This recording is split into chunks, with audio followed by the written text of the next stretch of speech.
Assalamualaikum warahmatullahi wabarakatuh.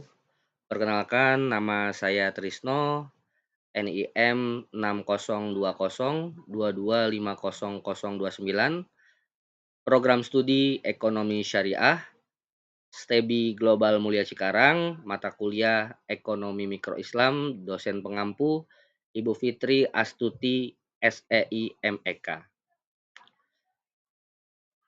Pada kesempatan ini saya akan mempresentasikan tugas UAS mata kuliah Ekonomi Mikro Islam yang diampu oleh Ibu Fitri Astuti SEI MEK. Tema yang saya pilih adalah mekanisme harga dalam ekonomi Islam dengan judul bagaimana harga terbentuk, tinjauan ekonomi mikro Islam.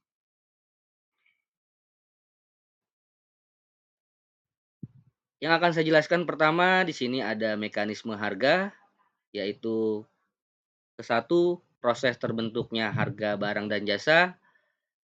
Yang kedua, dipengaruhi oleh permintaan dan penawaran. Dan ketiga, menjadi penentu keseimbangan pasar. Dan yang keempat, Islam mengakui mekanisme pasar yang adil.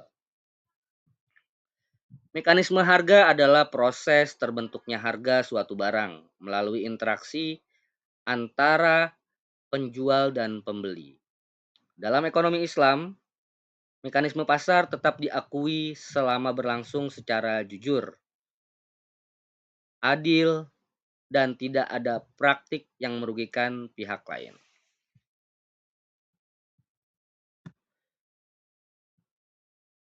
Untuk yang selanjutnya, itu ada permintaan dan penawaran. Faktor pembentuk harga.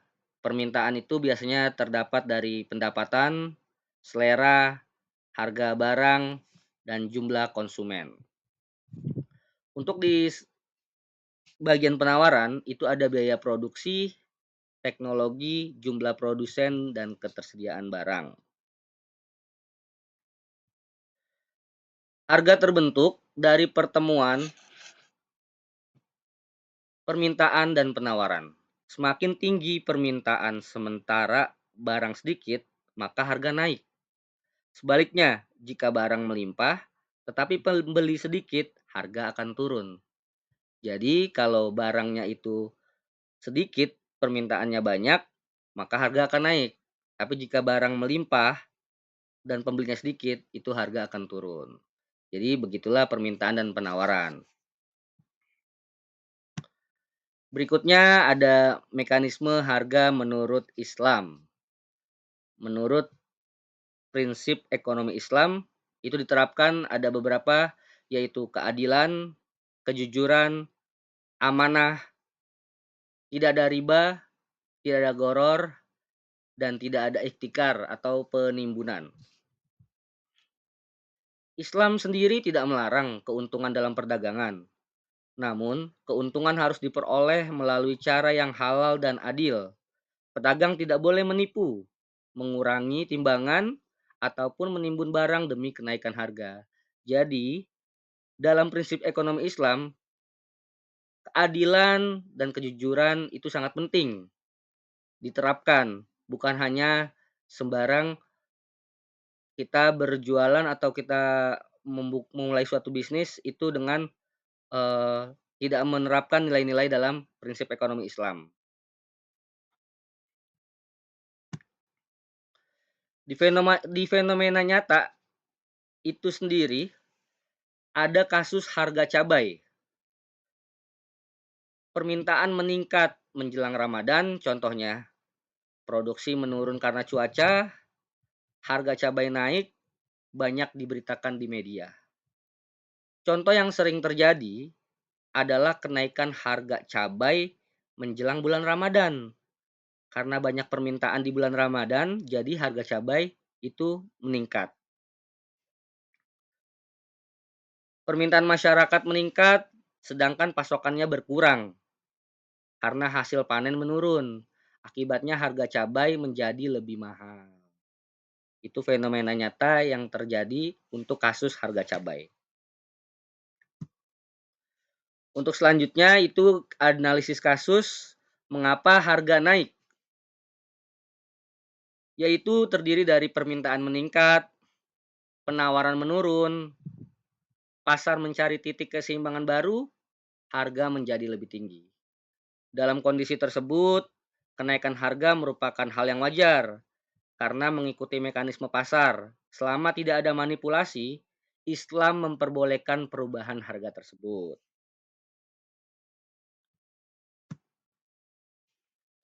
Menurut perspektif ekonomi Islam, dalam pandangan Islam, harga naik karena pasar itu diperbolehkan.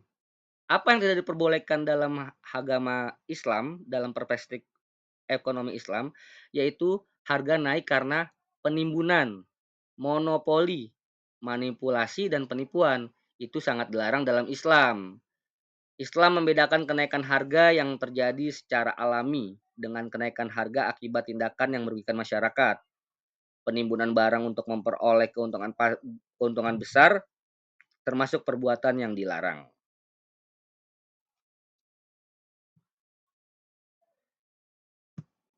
Lalu untuk solusinya bagaimana? Upaya menciptakan harga yang adil. Pedagang itu harus jujur, amanah, dan pemerintah harus bisa mengawasi pasar, mencegah terjadinya monopoli. Dan dari kita, kebanyakan konsumen itu harus belanja sesuai kebutuhan dan tidak panik buying. Itu upaya menciptakan harga yang adil.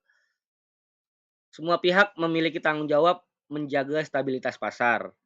Pedagang harus jujur, pemerintah melakukan pengawasan, sedangkan konsumen membeli sesuai kebutuhan agar tidak terjadi kelangkaan buatan.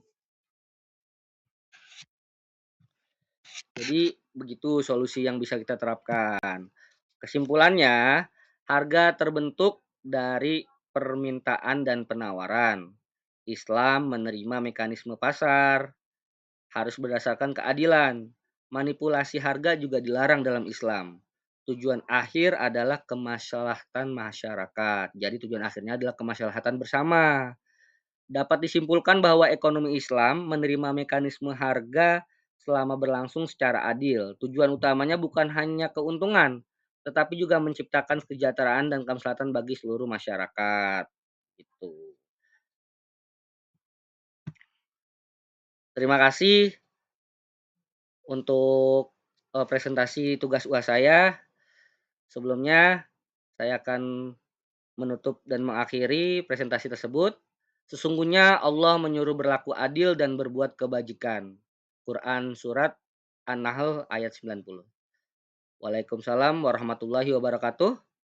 Demikian presentasi yang dapat saya sampaikan mengenai mekanisme harga dan ekonomi Islam. Semoga materi ini bermanfaat dan menambah pemahaman kita mengenai pentingnya keadilan dalam aktivitas ekonomi.